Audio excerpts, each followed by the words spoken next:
welcome students. So in today's lecture we are going to start the chapter number 1 of class second year, which is the digestive system. So if we talk about the digestive system, the very first question that comes in our mind, that why do we need a digestive system?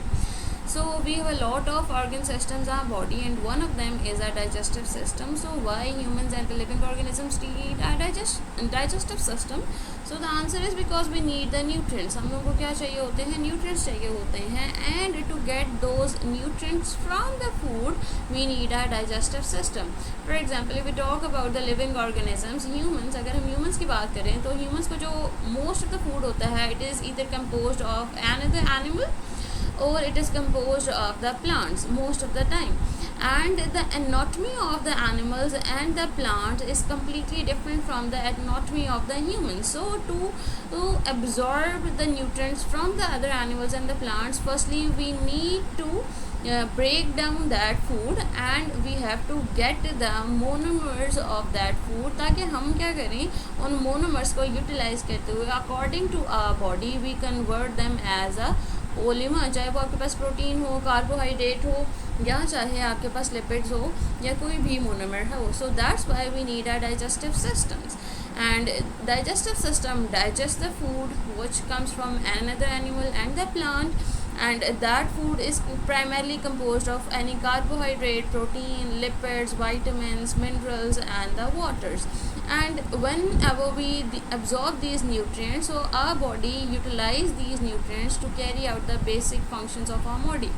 हमारी body के जो basic functions होते हैं उन सब को, even जो आपका CDR फंक्शन होता है, CDR functions means circulation, and D means digestion, and R means respiration. So to carry out the CDR functions, और यही तीनों के तीनों ऐसे फंक्शंस होते हैं जो कि हमारी बॉडी को सर्वाइवल के लिए रिक्वायर्ड है. फॉर एग्जांपल, अगर एक बंदा कोमा में भी है तो कोमा के अंदर भी उसको ज़िंदा रहने के लिए ये तीन फंक्शंस परफॉर्म करना मस्ट होते हैं. Along with it, normal individuals के लिए there are a lot of other functions which needs to be carry out, जैसे कि ग्रोथ है, आपके पास हीलिंग है, रिप्रोडक्शन है.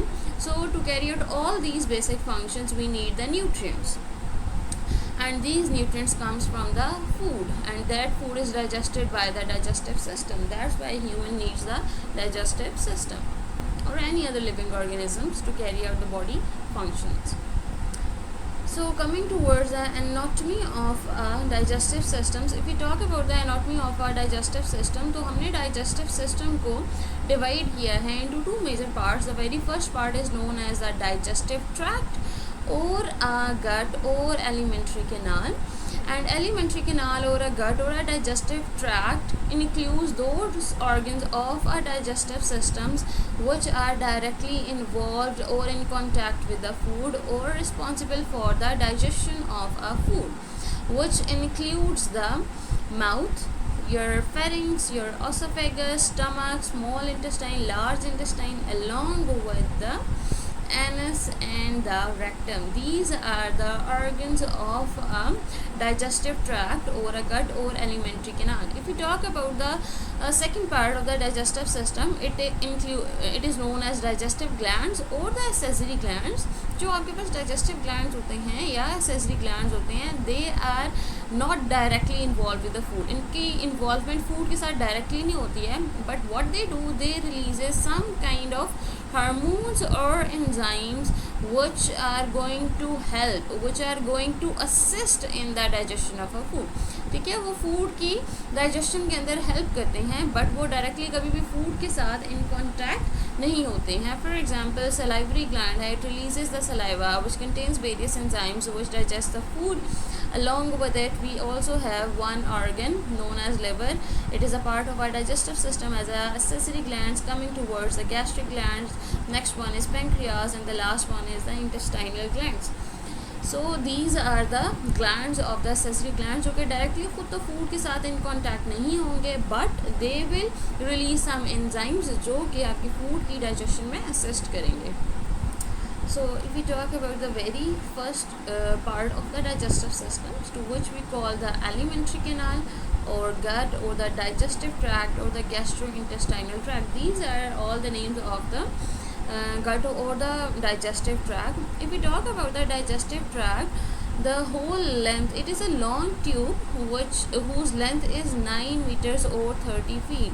ठीक है, जो आपके पास डाइजेस्टिव ट्रैक्ट होता है वो एक कॉन्टीन्यूस ट्यूब है, और उस कॉन्टीन्यूस ट्यूब की जो लेंथ है which is 9 meters or 30 feet, which starts from your mouth and it ends at the anus. So it is a continuous tube जो कि आपके माउथ से स्टार्ट होती है, आपके एनस तक जाती है, और टोटल इफ़ इसकी लेंथ की अगर हम बात करें तो that is 9 metre.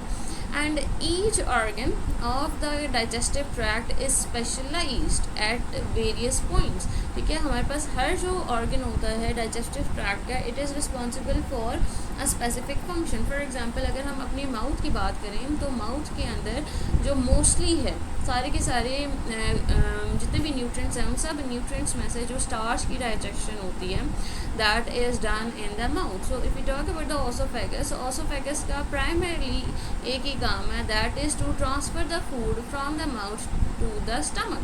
And if you talk about the stomach, तो स्टमक के अंदर जो सबसे ज़्यादा डाइजेशन होती है, प्राइमरीली जो डाइजेशन होती है, that is done by the pepsin and the other enzymes, and they digest the proteins. So each organ of our digestive tract is responsible for a specialized function, and it starts from the mouth and end at the anus. And all the organs of the digestive tract is lined by the mucus. Why? Because for example अगर हम stomach की बात करें तो जो stomach होता है it produces HCl, and HCl is a very acidic substance जिसकी pH बहुत ज़्यादा लो होती है, that is 2, and it is very strong acid, and that HCl is very strong. That means कि वो corrosive भी होगा, because all the acids are corrosive, and corrosive means they have capability to burn the internal structure of a stomach, और उसको prevent करने के लिए stomach is lined by the layer of a mucus. Similarly, in our food we have a lot of dust particles, or we have a lot of bacteria or any other substances जिनको trap करने के लिए we have the mucus in our digestive system. Coming towards the organs of a digestive tract, we talk about the very first part of the gut or a digestive tract, that is known as the oral cavity. So oral cavity is also known as the buccal cavity. Oral cavity or buccal cavity both are surrounded by the cheeks on both sides, and on the front there are lips, and at the top of the oral cavity there is a C-shaped structure which is known as palate, and at the bottom there is a tongue, and the space between the palate and the tongue is included in the oral cavity. So all these structures are included in the oral cavity: your cheeks, lips, your palate, your tongue, and the space between the palate and the tongue. So if we talk about the structures in an oral cavity, the very first structure which is present in the oral cavity is known as tongue. Tongue is a muscular organ, ठीक है, जिसकी surface के ऊपर rough projections होते हैं जिनको हम कहते हैं papillae, and these papillae are required for producing the friction. ये फ्रिक्शन प्रोड्यूस करती हैं which helps in the mastication of a food. ठीक है, जो आपके पास फ्रिक्शन होती है वो मैस्टिकेशन में हेल्प करती है. अब मैस्टिकेशन क्या होती है, जस्ट थिंक अबाउट इट कि अगर आपकी जो टंग है उसके ऊपर ये पेपिलाइज ना हो, so food is going to be very smooth, tongue is going to be very smooth, और वो आपके पास ट्रांसफ़र हो जाएगी from the oral cavity to the esophagus directly, and there will be no mastication which is basically chewing, जिसको हम कहते हैं physically जब हमने फूड को ब्रेक डाउन करना होता है इनटू द स्मॉलर पीसेस ताकि उनका फूड का सरफेस एरिया बढ़ाया जा सके, ताकि डाइजेस्टिव एंजाइम्स उनके ऊपर एक्ट कर सकें. We call that process as a mastication. So it helps in the mastication. So mastication की वजह से आपके पास क्या होता है, फूड का जो सरफेस एरिया होता है फॉर द डाइजेस्टिव एंजाइम्स वो क्या हो जाएगा, इंक्रीज हो जाएगा. And to perform that function the tongue has a projection that is known as the papillae. along with it जो आपकी tongue होती है उसके ऊपर taste buds भी present होते हैं. So there are 5 types of taste buds which are present on the tongue. The very first taste bud is known as bitter. which is present at the lower side of our tongue. The second one is known as the sour taste, which is present on the side of the tongue as it is shown over here. Coming towards the third taste, which is the salty taste, which is present at the tip of the tongue, and the sweet taste, which is also present at the tip of our tongue, but इसका जो surface area होता है वो थोड़ा सा ज़्यादा होता है, and it is C-shaped in this direction. Coming towards the last stage, which is known as the umami taste. We define the umami taste as a savory taste, कि जिनका सेवरी टेस्ट होता है या फिर मीठी टेस्ट होता है उसको हम क्या कहते हैं, उमामी टेस्ट कहते हैं, या जैसे टोमेटो का टेस्ट होता है. So if you have to find out the tomato taste, आप सिंपली याद रखो जो भी फूड बिटर नहीं है, सोर नहीं है, सॉल्टी नहीं है, स्वीट नहीं है, तो वो कौन सा टेस्ट होगा, उमामी टेस्ट होगा. And all these taste are produced by or sensed by with the help of these taste buds which are present on our tongue. Along with it, oral cavity का एक और part भी है tongue के अलावा, that is known as palate, which is a roof of your mouth. Along with it, we also have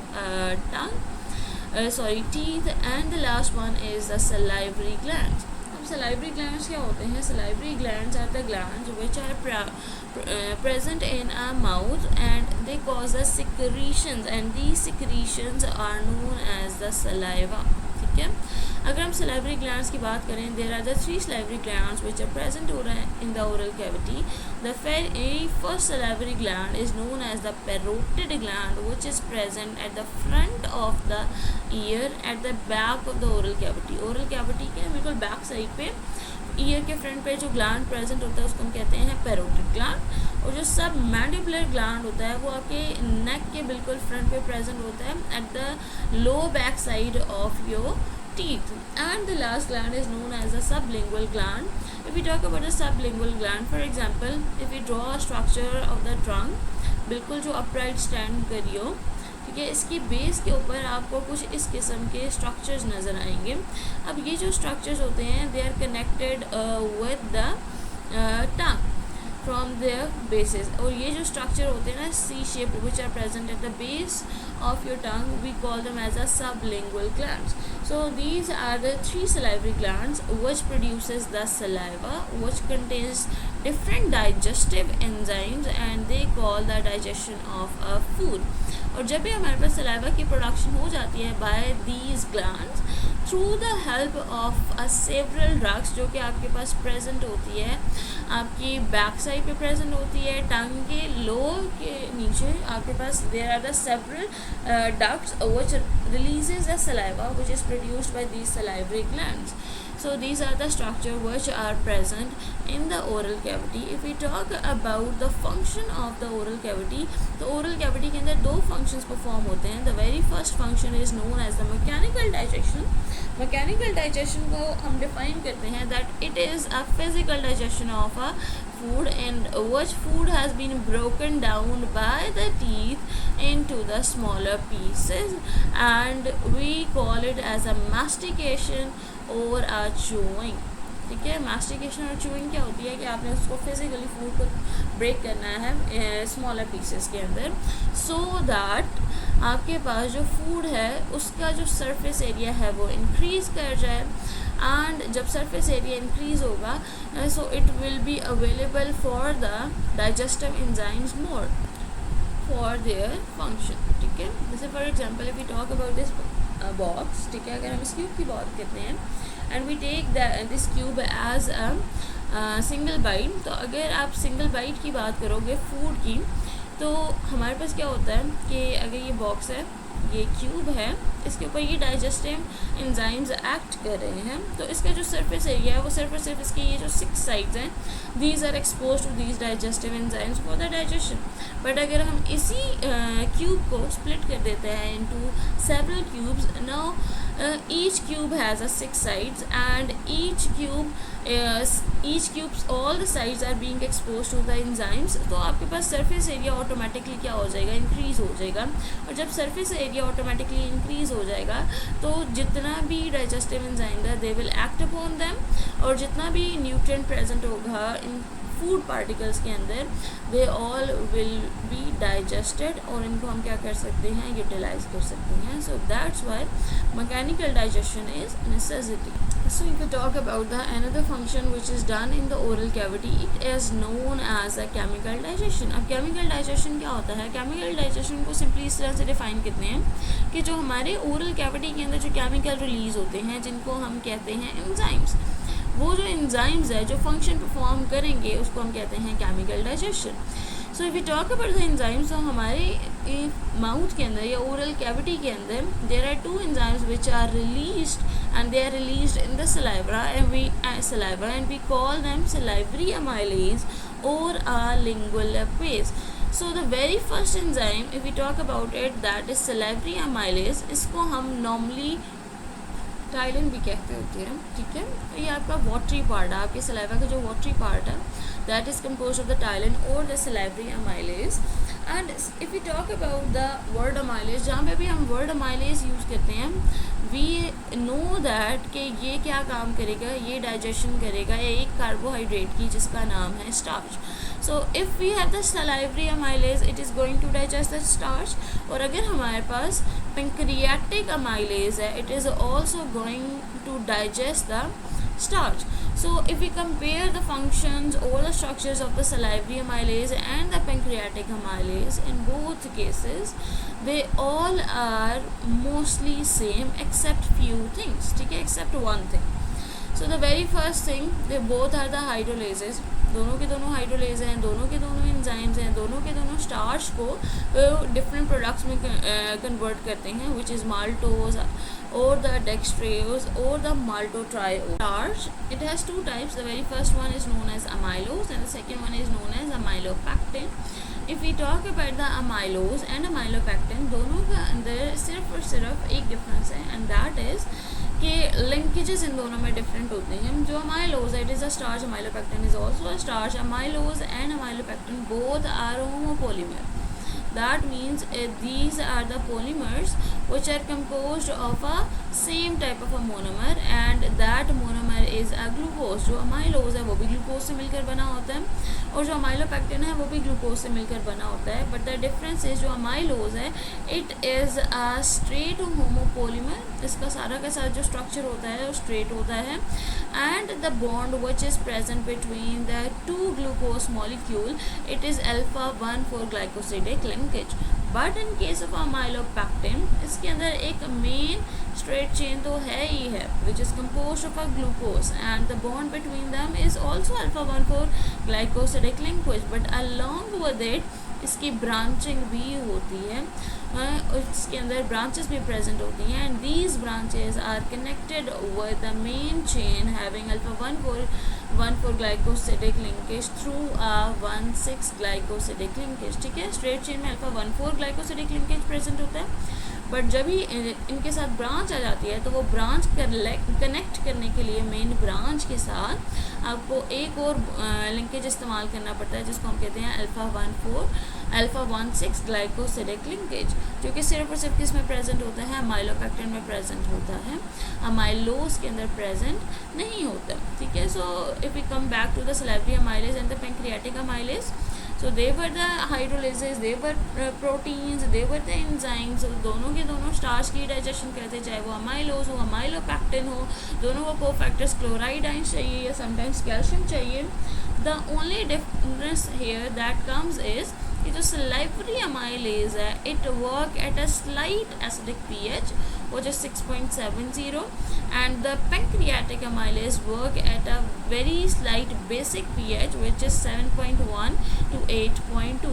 Otherwise there is no difference between the salivary amylase and the pancreatic amylase, and we can also say that कि एक difference ये भी हो सकता है that it is produced in the saliva, और जो pancreatic amylase है, it has been produced by the pancreas. ठीक है, and both hydrolyzes alpha 1,4 glycosidic linkage, and they both give the positive test for the iodine test and for the Benedict test as well. So if we talk about the amylase enzyme जब amylose के ऊपर act करता है तो वो simply क्या करता है, अमाइलोज की जो अल्फ़ा 1,4 ग्लाइकोसिडिक लिंकेजेस होते हैं उनको ब्रेक करता है और आपके पास 3 प्रोडक्ट्स प्रोड्यूस करता है, maltotriose, maltose and alpha limit dextrin. So if we talk about the maltose we know that कि जो आपके पास माल्टोज है वो आपके पास क्या है, एक डाइसैकेराइड है जिसका स्ट्रक्चर यहाँ पे गिवन है. And coming towards the maltotriose it is tetrasaccharide, sorry, a trisaccharide which is composed of the 3 glucose. ठीक है, जो माल्टोज है एंड माल्टोट्रायोज है, वी नो दैट कि जो स्टार्च होता है वो ग्लूकोज से मिलकर बनता है. Same goes for the the structures which are the maltose and the maltotriose. They all are composed of the glucose, but the difference is कि माल्टोज इज़ अ डाइसैकेराइड और जो आपके पास माल्टोट्रायोज होता है इट इज़ अ ट्राइसैकेराइड. ठीक है, ये आपके पास ट्राइसैकेराइड होता है. And if we talk about the amylopectin, हमारे पास जो अमाइलोज होता है ना उसको डाइजेस्ट करने के लिए सिर्फ और सिर्फ एक एंजाइम चाहिए जिसको हम कहते हैं amylase. But if we talk about the amylopectin, तो अमाइलोपैक्टिन के अंदर क्योंकि ब्रांचिंग होती है तो ब्रांचिंग की वजह से जो एंजाइम्स होते हैं उसकी हमें एक और एंजाइम की रिक्वायरमेंट होती है जिसको हम कहते हैं डी ब्रांचिंग एंजाइम. अब ये जो डी ब्रांचिंग एंजाइम है वो क्या काम करता है, वो ये काम करता है कि जो अमाइलेज होंगे वो सिंपली और क्या करेंगे, सारे के सारे अल्फा 1,4 ग्लाइकोसिडिक लिंकेजेस को ब्रेक कर देंगे और वो प्रोड्यूस कर देंगे माल्टोट्रायोज और अमाल्टोज. बट जो अल्फा 1,6 ग्लाइकोसिडिक लिंकेज है it has been broken down by the debranching enzyme. ठीक है, डी ब्रांचिंग एंजाइम उसको ब्रेक करता है, उनके वजन से अल्फ़ा ग्लाइकोसिडिक लिंकेजेस को ब्रेक करता है और क्या प्रोड्यूस करता है, alpha limit dextrin. So that's why जो आपके पास हाइड्रोलिसिस होती है of amylopectin is different from the hydrolysis of amylase, amylose by the enzyme amylase.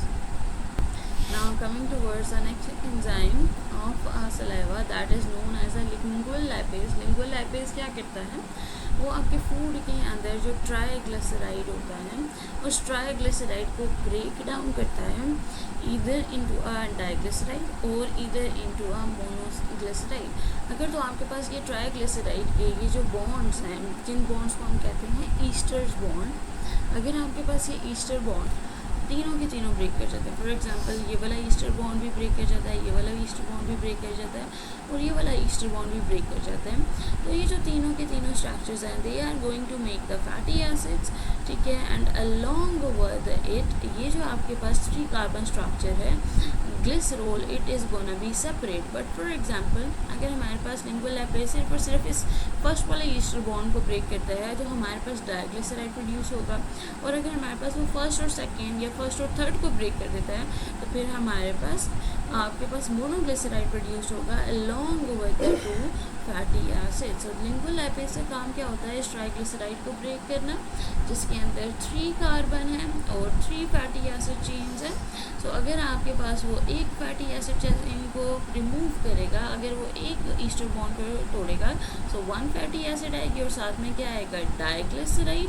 और अगर फॉर एग्जांपल वो 2 को तोड़ता है then comes the 2 fatty acids along with the monoglyceride, और अगर वो तीनों को तोड़ देता है सो फिर क्या आएगा, 3 fatty acids and there will be a 3 carbon molecule जिसको हम क्या कहते हैं, ग्लिसरॉल.